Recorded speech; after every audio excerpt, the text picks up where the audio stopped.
Hello, my name is Sasha Farbach. You're watching TVP World, and now we're talking about all things Ukraine with my next guest, Mr. Oleg Dunda, who is a member of parliament of Ukraine. Thanks so much for sitting down with us today. Thank you so much for your invitation, Sasha. Let's begin with some news. We have Viktor Orbán, who is not really a close friend of Ukraine, who's actually supposed to be in Kyiv today. I mean, what do you expect of that visit? Is this good news? Is this bad news? How do you take his visit? I think it will be a long story. I don't wait for any news for these visits. It's good this visit, this program start, but I think we will have a long time. We have a lot of time with negotiations with Hungary, because Orbán and Ukraine, I think it's Orbán, not Hungary, have a lot of misunderstanding in our history, and we need a lot of time to find some resolve, some way to resolve this misunderstanding. Do you think that, you said it's required, time is required here, or do you think that he is changing his mind, that he is more, let's say, optimistic about Ukraine, or is that too much to hope for? Orbán, he's a person who always was very flexible. Very flexible.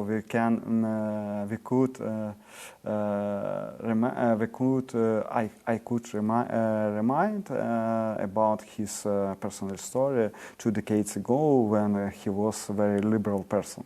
But now he changed in another point of view, very conservative, very so.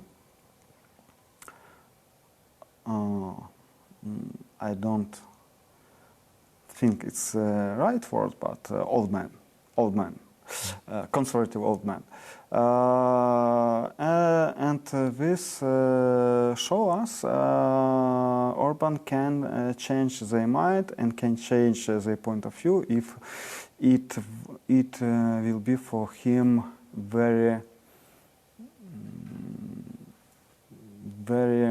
usable, very usable. But I don't think inside him he will be changing his mind reference of Ukraine. Right. So we'll see how that visit goes. But speaking of that, President Zelensky obviously will meet him. Now, I think it was about 24 hours ago that in an interview, I think President Zelensky has said that he doesn't believe the United States is ready to invite Ukraine to join NATO. He seems once again disappointed. We have the summit coming up very, very soon. What's your objective here? Rather, your prediction, is NATO going to join, or rather, will Ukraine join NATO? And what's the prospect of that, given what he said? I will say my personal opinion. I don't wait for invitation in NATO last 2 years, even years ago in Vilnius, because I understand not Ukraine, NATO is not ready for these crucial steps. But I understand one moment. After Ukrainians win, Ukraine will be part of the NATO in the first year, because Ukraine country which win against Russia can be not a part of the NATO. This country need NATO, need European Union. It's very favorable country will be. So still a long time to go. But speaking of NATO as well, we've heard now the signs that apparently there will be a NATO civilian official in a Kyiv station that's supposed to be announced at the summit. Is this a step forward to membership? How do you take that signal? I don't think so. Like I said, every words about future Ukraine in the NATO, it's only words. Our aims now is only winning in this war. About NATO, we will have discussion after this, after the war. Okay.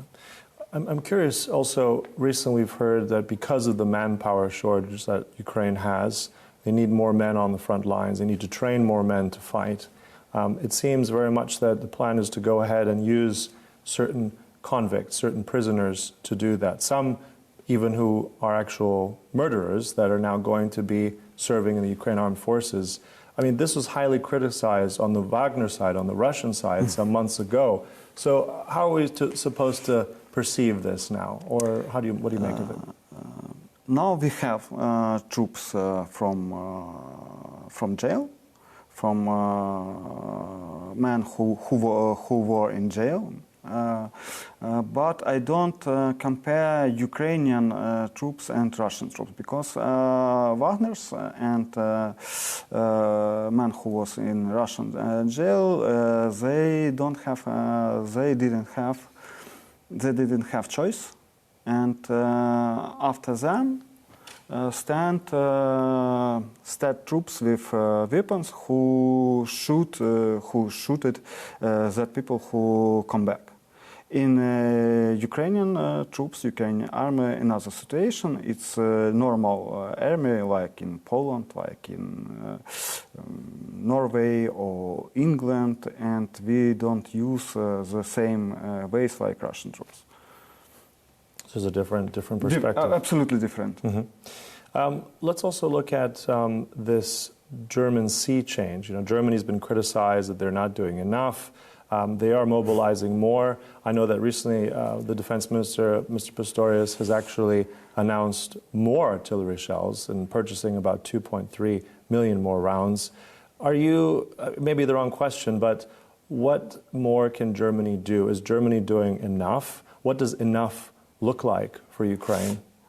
What did you say? You said about very little situation in global point of view.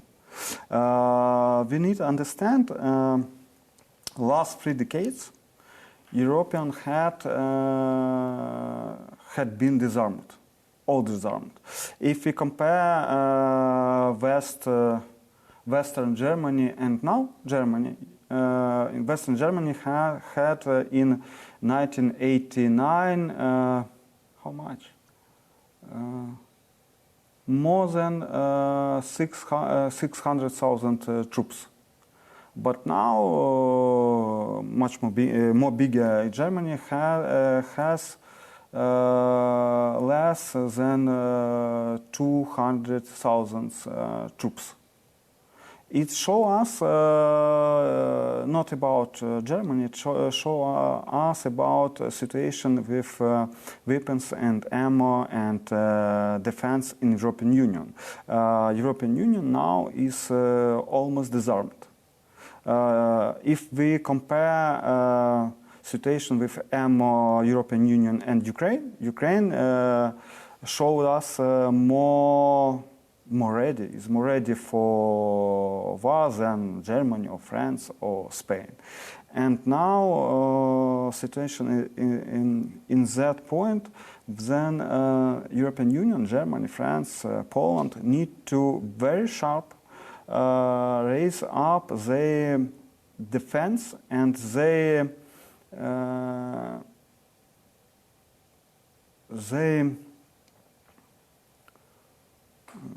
They have to do more, essentially, faster. No, to do more, their capabilities to defend their country. Because I know Moscow very carefully sees on this situation and understands they have window of possibilities this year. So if European part of the NATO will not change themselves, So it will be very highly risk to have invasion from Russia in European part of the NATO, because no one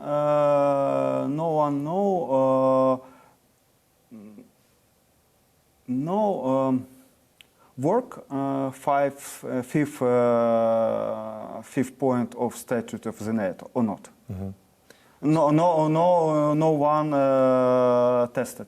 Right. Hopefully Article 5 should not be tested, hopefully. That's the hope. But we'll have to be more resilient, as you said. Europe and the world needs to do more. Oleg Dunda, thank you so much for your time today. Appreciate it. Thank you. And thank you for watching. That's Sasha Farba for TVP World.